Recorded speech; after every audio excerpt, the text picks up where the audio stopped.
800 సంవత్సరాల క్రితం వ్రాసినటువంటి తాళపత్ర గ్రంథం మీద ఉన్నటువంటి శ్లోకం చదువుతుంటే స్పష్టంగా అర్థమవుతుంది. అలా వ్రాస్తారు, అలా వ్రాయాలి. దేంతో వ్రాయాలి మహాభారతాన్ని?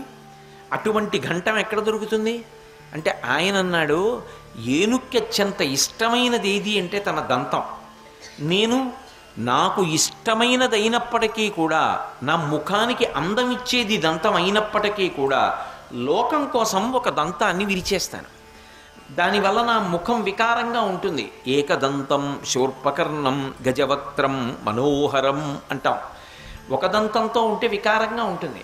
లోకానికి నేను వికారంగా కనపడ్డా పర్వాలేదు, కానీ నేను ఒక దంతాన్ని విరిచి లోకానికి అవసరమైన మహాభారతాన్ని వ్రాసిస్తాను. అప్పుడు నా వలన లోకానికి ఉపకారం జరుగుతుంది. అంతేగాని బాహ్యంలో అందం కోసం నేను దంతం పెట్టుకుంటే ఉపయోగం ఏముంది అని ఒక దంతాన్ని విరిచి మహాభారతాన్ని వ్రాసాడు. కాబట్టి ఇప్పుడు మహాదంతి, ఒక దంతమే ఉన్నటువంటి ఏనుగు అంటే విఘ్నేశ్వరుడు ఒక్కడే. ఆ ఒక్క దంతమే ఉన్నవాడు అన్నప్పుడు ఆయన లోకం కోసం ఎంత త్యాగం చేసినవాడు. స్తోత్రం చేస్తున్నారా లేదా? కాదు.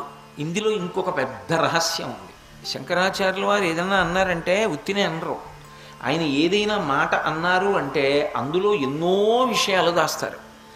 మహాదంతి అన్నారు, అది మామూలు ఏనుగు కాదు, అది మహాదంతి అన్నారు. మహత్ అన్న మాట వేస్తున్నారు అందులో. అణోరణీయాన్ మహతో మహీయాన్ అంటుంది ఉపనిషత్తు. అణువు కన్నా చిన్నవాడు, మహత్ ఆకాశము కన్నా పెద్దవాడు. ఎవరు అంటే పరమాత్మ. మహాదంతి అన్నారు విఘ్నేశ్వరుణ్ణి.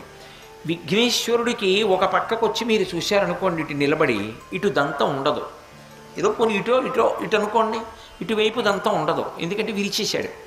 ఇప్పుడు ఇటువైపు నుంచి చూసి ఏనుగుని ఆడదా మగదా అని అడిగాను అనుకోండి, దంతం లేదు కాబట్టి ఏనుక్కి ఇటు చూసి మీరు విఘ్నేశ్వరుణ్ణి ఏమని చెప్తారు? ఆడ ఏనుగని చెప్తారు, అవునా కదా? ఎందుకంటే దంతం లేదు.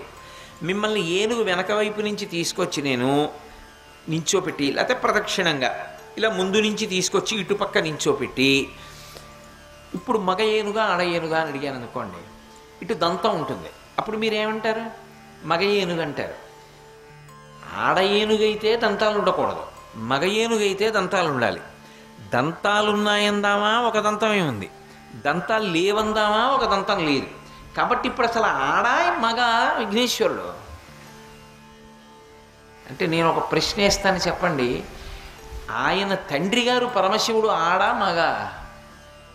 ఆయన శరీరం ఎలా ఉంటుందో కొడుకు శరీరం అలాగే ఉంటుంది. మీరు జాగ్రత్తగా గమనించండి.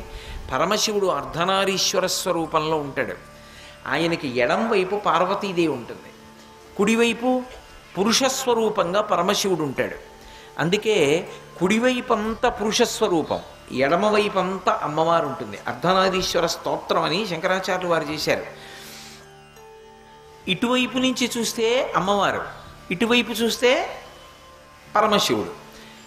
అలాగే కొడుకు కూడా ఇటువైపు నుంచి చూస్తే అమ్మవారు, అటువైపు నుంచి చూస్తే అయ్యవారు. ఇంతకీ అమ్మవారా అయ్యవారా? నువ్వేమనుకుంటే అది. ఎందుకని? భగవంతుడు అంటే జ్యోతిస్వరూపుడు, కాంతి, చిదాభాస. అటువంటి పరమాత్మ ఆడ మగ అంటే అసలు చెప్పడం సాధ్యం కాదు. మన మనస్సుతో ఎలా ప్రీతిగా చూస్తే అలా కనపడతాడంతే. అందుకే విఘ్నేశ్వరుడు ఒకవైపు నుంచి చూస్తే దంతం లేకుండా ఉంటాడు, ఒకవైపు నుంచి చూస్తే దంతంతో ఉంటాడు. ఇప్పుడు ఆయన ఆడ మగ, తండ్రి పరమశివుడు ఎలా అర్ధనారీశ్వర స్వరూపమో ఈయన కూడా అంతే అర్ధనారీశ్వర స్వరూపం. అందుకే విఘ్నేశ్వరుడి మూర్తి పడితే పక్కన అమ్మవారిని పెట్టారా పెట్టలేదా అన్నదానితో సంబంధం ఉండదు. ఇది పెద్ద ఉపాసన రహస్యం నిజానికి.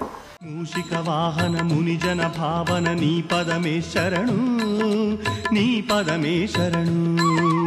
విజయ ప్రదాయక విఘ్న వినాయక నీ పదమే శరణు, నీ పదమే శరణు.